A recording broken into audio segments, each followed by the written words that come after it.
For decades, private equity was like the ultimate members-only club in the financial world. It's where billionaires and massive institutions went to make their money grow in ways the rest of us could only dream about. But lately, something's changed. The velvet rope is gone, the doors are swinging wide open, and they're inviting you in. Which brings up the big question, why now? Okay, let's really get into this. For something like 40 years, this whole world was completely off limits to the average person. So this sudden invitation to the party, it feels a little strange, doesn't it? What changed? Why, after all this time, do they suddenly want a piece of our retirement accounts? That's the question we're going to dig into. All right, so first up, let's really get our heads around just how exclusive this club was and what this new open door policy is really all about. I mean, just think about that for a second. For decades, it wasn't just, hard to get into private equity. For 95% of American families, it was legally impossible. Regulations built this financial walled garden, keeping pretty much everyone out. Until now. And this really gets to the heart of the matter. This whole shift, it's not about financial equality or some noble mission to spread the wealth. One of our sources put it perfectly. This is about survival. It's a hardcore business move, just dressed up to look like a gift.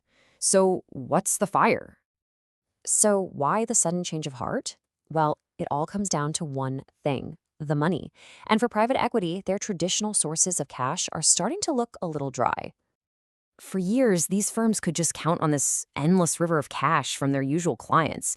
The big pension funds, university endowments, the giant sovereign wealth funds. But those big fish, they're starting to slow down. They've already put in as much as they're comfortable with, and they're getting a lot more cautious. And look, this isn't just a hunch. We've got the hard data to prove it. In just the first half of 2025, fundraising dropped by a staggering 17% from the year before. For an industry that needs a constant flow of fresh cash, that is a huge problem. So, what do you do when your old customers aren't buying anymore? You go find new ones. And who are these new customers? Well, it's you, it's me, it's millions of other regular investors. That number on your screen, that's the prize. A potential $3.8 trillion pool of money. Suddenly turning to us doesn't seem like a last resort. It looks like the biggest opportunity they've seen in decades. But how do you sell a super complex, long-term investment that was built for giant institutions to someone who's just trying to manage their 401k? Simple. You repackage it. You put it in a shiny new box so regular folks can get in on the action. Okay, so one of the main ways they're doing this is with something called an interval fund. On the surface, it feels kind of like a normal mutual fund. You can buy in whenever you want.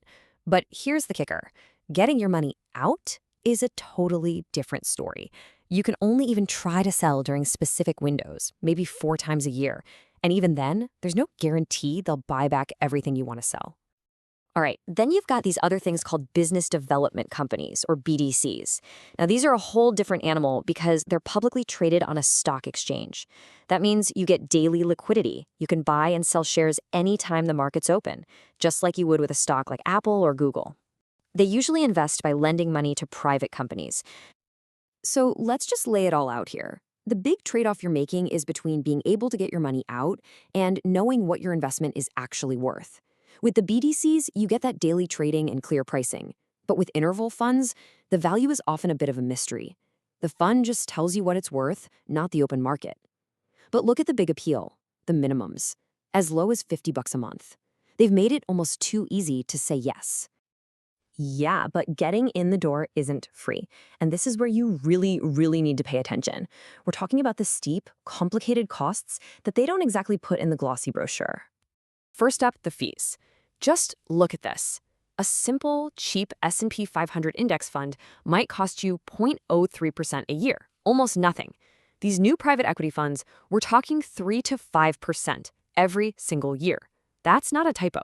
It is literally 100 times more expensive, and that difference can absolutely eat away at your money over the long run. Next, there's this really sneaky trap, the illusion of safety. Think of it like this. The real stock market is a choppy ocean with waves bouncing around every second. Well, these funds, they only check the water level once every 3 months. So the report you get looks like a smooth, calm lake. But in reality, under the surface, it can be just as volatile as any other investment.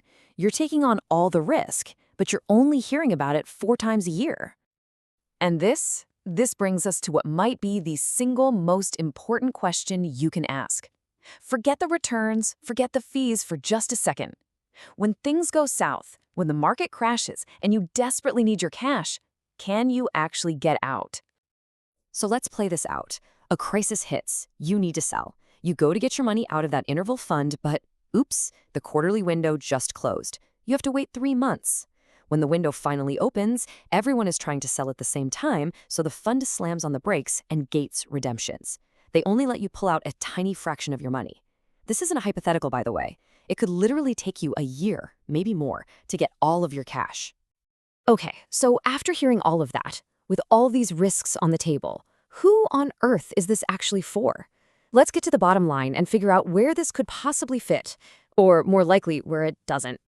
Let's be brutally honest here. The list of people who should even think about this is tiny. If you're already a multimillionaire, if you're thinking 10 plus years out, minimum, and this is the big one, if you could lose every single penny and it wouldn't fundamentally change your life, then maybe, just maybe, a small piece of your portfolio could go here for diversification.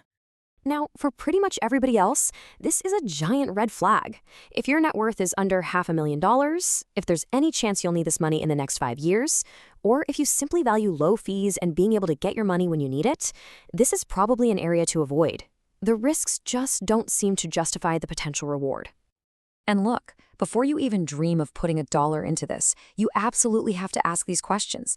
Is your financial advisor pushing this because they get a massive commission? Are you just doing this because you're afraid of missing out?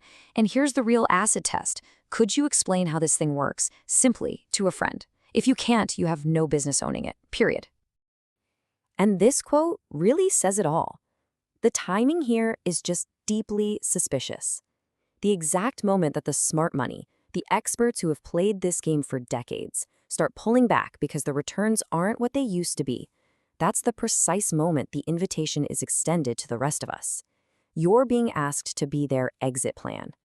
So we'll just leave you with this one thought. The pros, the people who built this exclusive club and know it inside and out, they're starting to get cautious and back away. Does that really sound like the best time for everyone else to come rushing through the doors? It's your money. And now, more than ever, you have to ask the tough questions.